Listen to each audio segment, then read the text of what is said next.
Graça e paz da parte de Deus, do nosso Pai e do nosso Senhor Jesus Cristo. Irmãos, quero convidá-los a neste momento meditar na palavra de Deus, que se encontra no Evangelho de Mateus, capítulo 11, do versículo 28 ao 30, que diz assim: Vinde a mim todos os que estáis cansados e sobrecarregados, e eu vos aliviarei. Tomai sobre vós o meu jugo e aprendei de mim, porque sou manso e humilde de coração, e achareis descanso para a vossa alma, porque o meu jugo é suave e o meu fardo é leve. Irmãos, quantos de nós já não estamos cansados com toda essa situação que atravessamos? Manter a quarentena a qual todos nós somos impostos a passar pode trazer à tona as piores sensações. O cansaço é uma delas. Quem porventura está cansado desta situação toda? Seja sincero consigo mesmo. Creio que todos nós estamos cansados da nossa reclusão, dos nossos afazeres domésticos, dos cuidados com filhos e cônjuges, dos afazeres familiares e, por que não dizer, das incertezas que nos cercam, ou seja, uma falta de informações mais precisas e transparentes.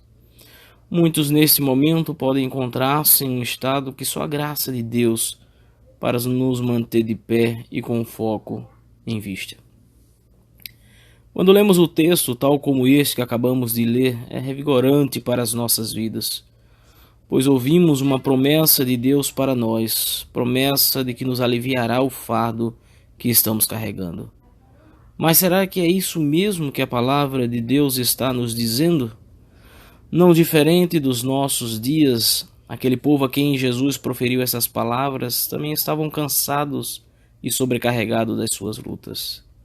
De todos aqueles que citamos há pouco, trabalho, família, governo e principalmente religioso. Por que digo principalmente religioso? Porque as leis, as tradições e os costumes da igreja à época de Cristo eram muito mais severas e não houve um sequer que conseguisse cumpri-las à risca.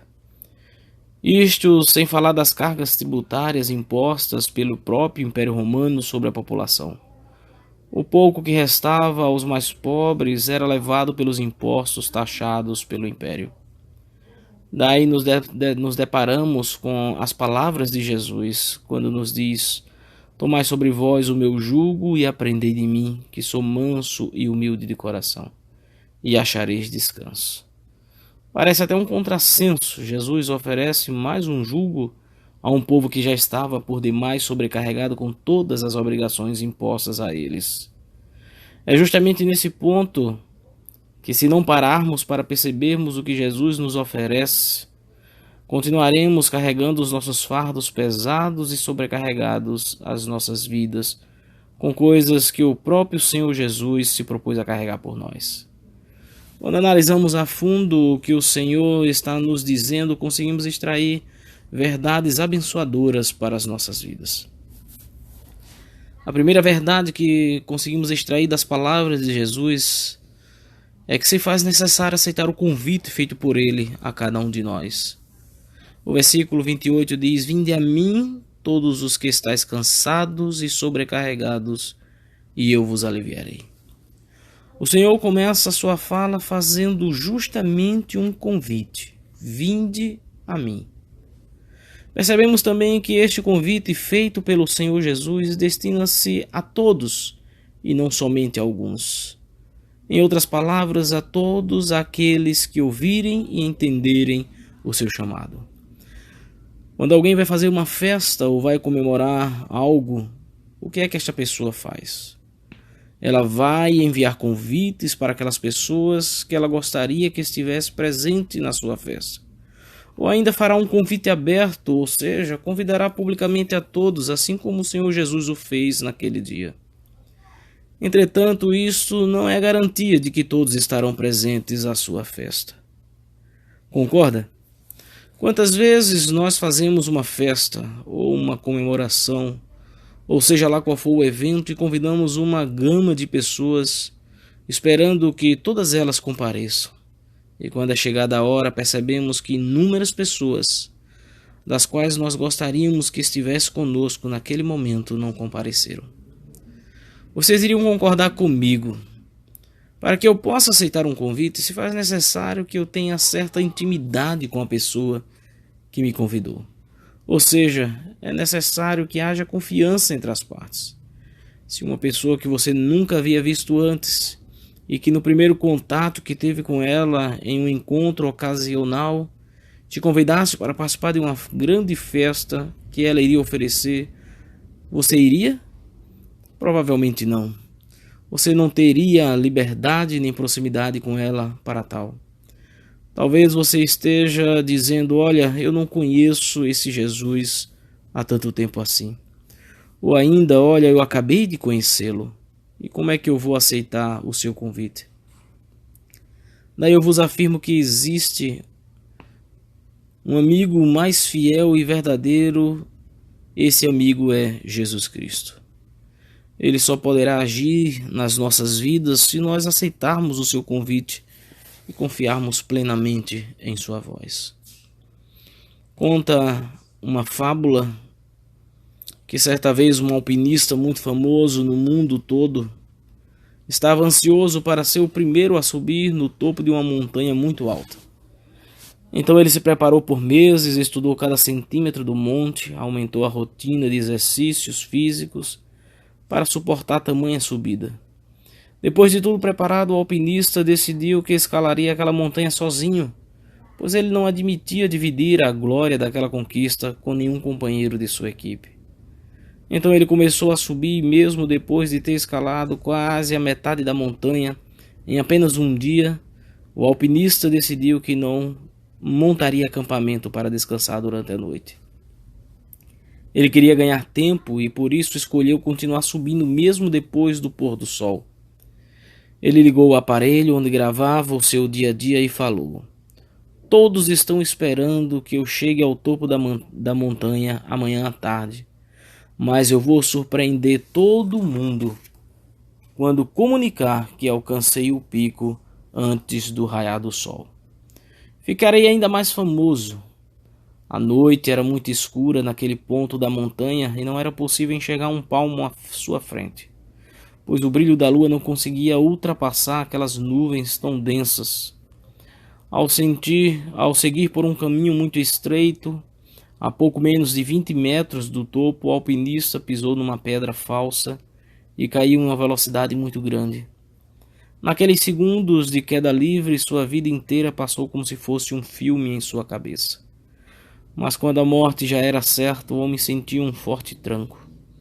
Por um milagre, a corda em que ele estava amarrado se prendeu a uma rocha e o alpinista ficou pendurado em meio àquela escuridão. Naquele momento de solidão e medo, suspenso no ar, o homem não viu outra saída a não ser pedir socorro a Deus. Senhor, eu sei que o abandonei há muitos anos, mas eu preciso de sua ajuda. De repente, uma voz vinda do céu, semelhante a um trovão, lhe pergunta: o que você quer que eu faça por você? Quero que me salve, disse o alpinista. Deus continuou a perguntar: você acredita com todo o seu coração que eu posso te salvar? Sim, eu acredito, respondeu o homem em meio a tanto desespero. Então o Senhor lhe apontou o caminho. Então corte a corda. Depois de algum tempo de silêncio total, o alpinista ignorou a ordem de Deus e se agarrou ainda mais à corda. Deus, triste com o que havia visto, perguntou ao homem: por que você duvida de mim? Você não disse que acreditava que eu poderia salvá-lo? Se você crer, verá a minha glória. Não houve mais nenhuma resposta. No outro dia, uma equipe de resgate encontrou o alpinista morto, congelado e com as duas mãos agarradas à corda. Ele estava apenas a 1,5 metros do chão. Em seu gravador de voz, ele registrou o fim de sua experiência. Aquela voz insistiu para que eu soltasse a corda, mas eu não consegui, pois eu, o Senhor, o seu Deus, que o segura pela sua mão direita e lhe diz: não temas, eu te ajudarei. Isaías 41:13. Meus amados, a segunda verdade é que o jugo que o Senhor nos oferece não é o mesmo que o mundo nos impõe.